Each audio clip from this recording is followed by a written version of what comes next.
Fala, Gabeira! Olá, hoje é dia 7 de setembro. Estamos comemorando 200 anos da independência. E olha que eu tenho algumas dúvidas interessantes para compartilhar com vocês. Hoje o presidente foi ao palanque, fez um discurso dizendo que é imbrochável. Eu fico me perguntando, será que estamos realmente comemorando 200 anos ou apenas 12 anos? Porque o presidente é bastante infantil, né? Ele, inclusive, comparou a mulher dele com outras candidatas à primeira-dama. Coisa absolutamente deselegante. Mas esse não é o grande problema. O grande problema, no meu entender, é de que o presidente da República convocou uma manifestação para muitas cidades no Brasil, ele tem todo o direito de fazer isso, mas essa manifestação está muito misturada com as comemorações da independência. As comemorações feitas pelas Forças Armadas para mostrar o nosso poderio militar. Outra dúvida que eu também fiquei um pouco preocupado, né? Ontem, um dia antes da independência, foram fazer umas manobras, uns testes de paraquedistas, com paraquedas, e os paraquedistas caíram em plena Copacabana. Todos se feriram, não sei se gravemente, espero que não, mas também, puxa, um teste com uma grande, batido por uma grande rajada de vento, será que não podiam prever que a situação climática não permitia um teste como esse? Aí, ficando olhando também essas manifestações, os grandes desfiles em Brasília, pensei, puxa, mas que guerra é essa que nós vamos lutar, né? Nós somos preparados para que tipo de guerra? Sabe que eu tenho dúvidas? Eu acho o equipamento me lembra muito a Segunda Guerra Mundial. Talvez a gente esteja se preparando para entrar na Segunda Guerra Mundial. E, nesse sentido, ainda precisaria de alguns toques de modernidade para chegar à Segunda Guerra Mundial. E, mesmo assim, né, eu fico olhando o desfile militar, tinha um momento em que eles faziam grandes acrobacias com as armas. Eu me lembrei do ponto desses sinais luminosos que as pessoas fazem acrobacia. Será que nós estamos nos preparando para isso mesmo, para fazer acrobacia militar, ou essas acrobacias são as pessoas se preparando também para as dificuldades e tentar resolver o problema diante do sinal luminoso? Eu não sei. Eu fiquei um dia assim que eu fiquei um pouco duvidoso da situação do Brasil, né? Será que o Brasil é isso mesmo? Será que esse presidente da República é real? Essas coisas que ele está falando são reais, né? E mesmo no meu trabalho eu tive dúvidas, sabe? Porque eu fui chamado para comentar o discurso do presidente da República. E o discurso do presidente da República foi apresentado ao vivo e na íntegra. E eu comecei a me perguntar, puxa, mas comentar o discurso do presidente da República, essas barbaridades que ele diz, a minha prática e o meu conhecimento da tática que o Steve Bannon ensinou à extrema-direita brasileira, dizem que não é interessante você se preocupar com esse discurso. Segundo o Steve Bannon, esse ex-assessor do Trump, é importante falar qualquer tipo de bobagem desde que a imprensa comente, desde que as pessoas comentem muito, já é uma vitória. E eu fico me perguntando, será que vale a pena comentar essas bobagens que o Bolsonaro diz no palanque ou não? E mais ainda, se nós comentamos e divulgamos ao vivo o discurso do Bolsonaro como candidato, por que não dar lugar também aos outros candidatos para que façam um discurso do mesmo tamanho? Porque é justo. Nesse momento eleitoral, você não pode contemplar um candidato sem levar em conta o direito dos outros. É muito difícil a gente pensar no Brasil nesses 200 anos, e olha que 200 anos que nós conquistamos muito, nós somos uma das maiores nações do mundo, sem dúvida alguma. Não aprendemos algumas coisas, porque quando nós voltamos atrás, há 200 anos atrás, a briga era, de um lado, por causa da inflação, porque nós gastávamos mais do que podíamos. Hoje é a mesma coisa, nós gastamos mais do que o nosso orçamento permite. Do outro lado, lá no Porto, quando houve uma revolta em 1820, eles queriam que o orçamento fosse controlado pela população. E aqui hoje nós temos o problema do orçamento secreto. Quer dizer, ainda há uma parte do orçamento aqui no Brasil, 200 anos depois, que a gente não controla, que está nas mãos dos deputados e nós não temos acesso a ele. Portanto, é um dia de muita interrogação. Mas é claro que o Brasil não é só isso. O Brasil tem imenso potencial, um país que se constituiu, em primeiro lugar, um país que conseguiu ficar unido. Né? Muitos poucos países conseguiram, desse tamanho, conseguem ficar unidos. Em segundo lugar, é um país que manteve um idioma único, né? Não um idioma único no sentido de que os outros não devam existir. Existem outros idiomas, muitos outros no Brasil, mas existe um unificando o país oficial, e isso é importante também. E outras qualidades do Brasil, né?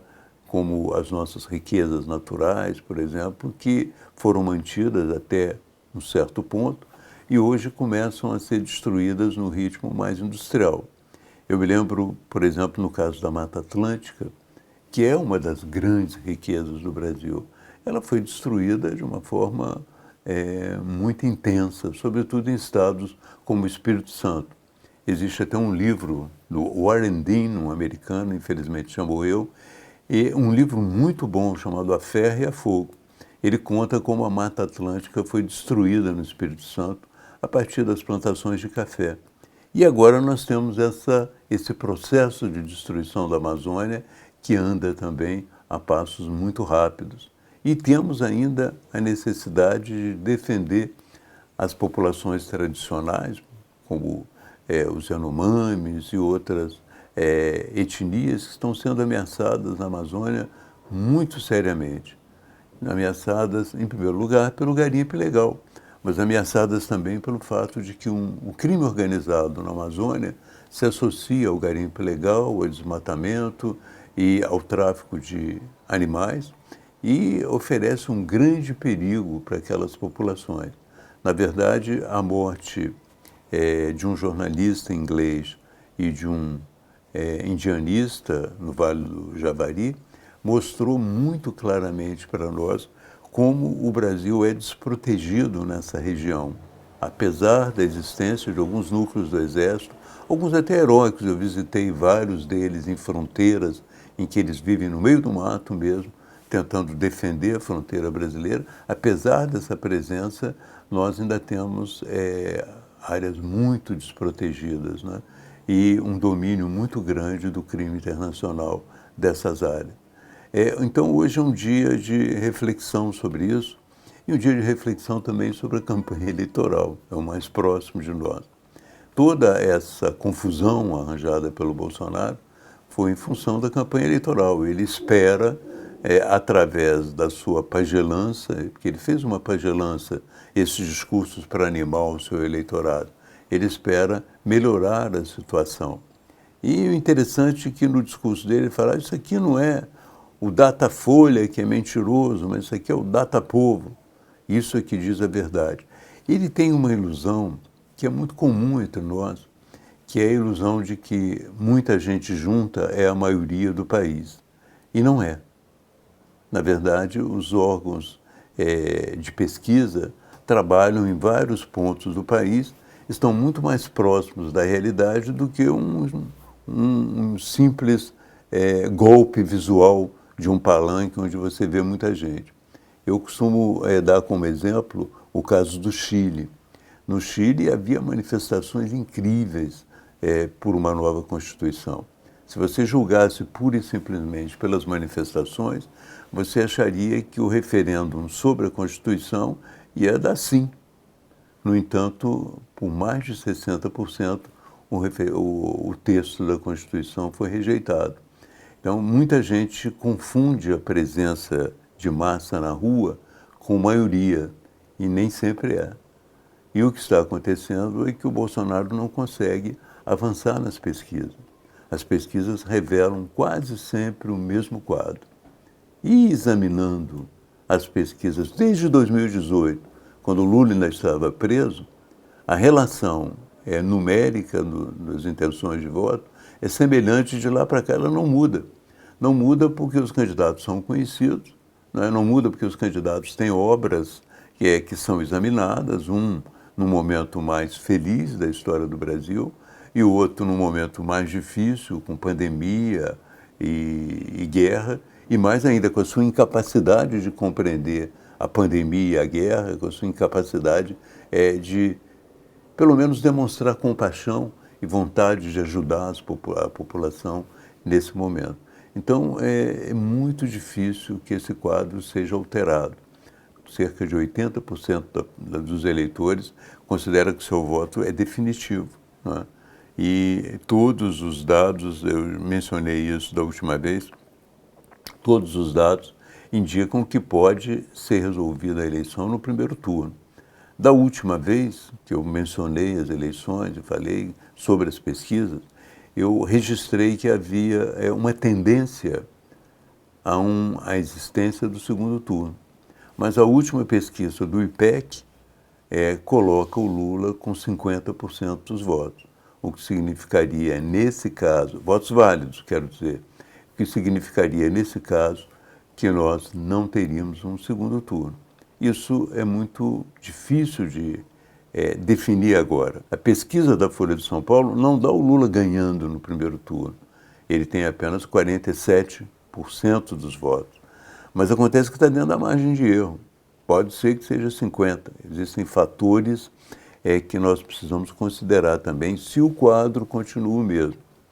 Se o quadro continua com essa estabilidade, existem fatores que podem definir o primeiro turno. É interessante que da última vez eu falei que a tendência era não existir, a tendência era existirem dois turnos. Agora eu vejo que essa outra tendência também deva ser considerada, por duas razões.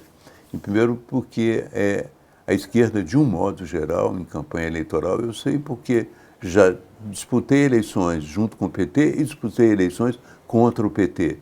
Ela é, de um modo geral, muito forte nos últimos dias. Ela intensifica muito o trabalho nos últimos dias e tende a crescer.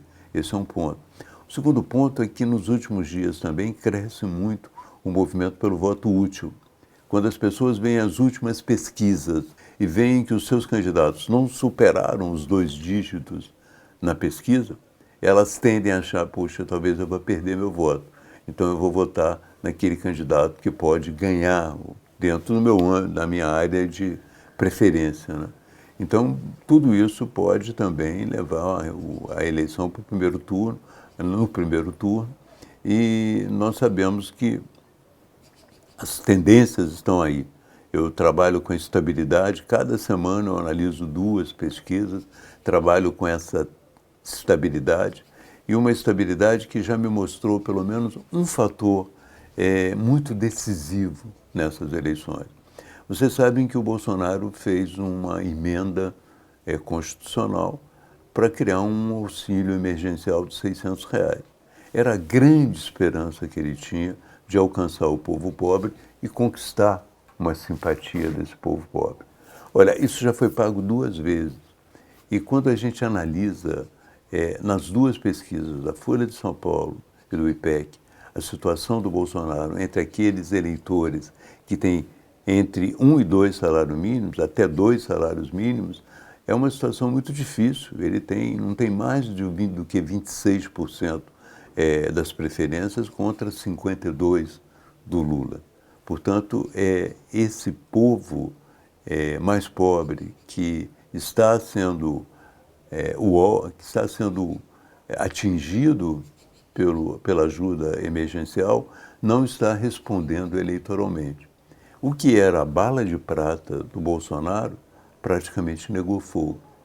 Então, a tendência, no meu entender, nessas eleições ainda é uma tendência de estabilidade.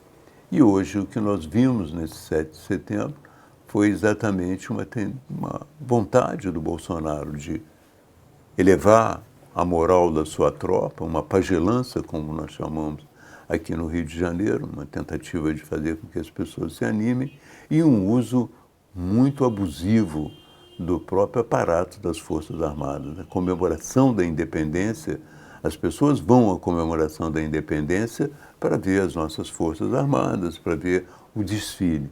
E o Bolsonaro transformou isso numa força auxiliar das suas manifestações. É uma pena que isso tenha acontecido, mas a verdade é que nem ele não conseguiu tudo também, né? Lá em Brasília, por exemplo, ele queria fazer entrar caminhões na esplanada. Ele não conseguiu, na esplanada dos ministérios. O governo barrou, o governo estadual barrou, o governo do Distrito Federal barrou e os caminhões não entraram. Portanto, ele não consegue tudo, mas conseguiu muito com que o espetáculo das Forças Armadas fosse algo auxiliar na sua manifestação do 7 de setembro.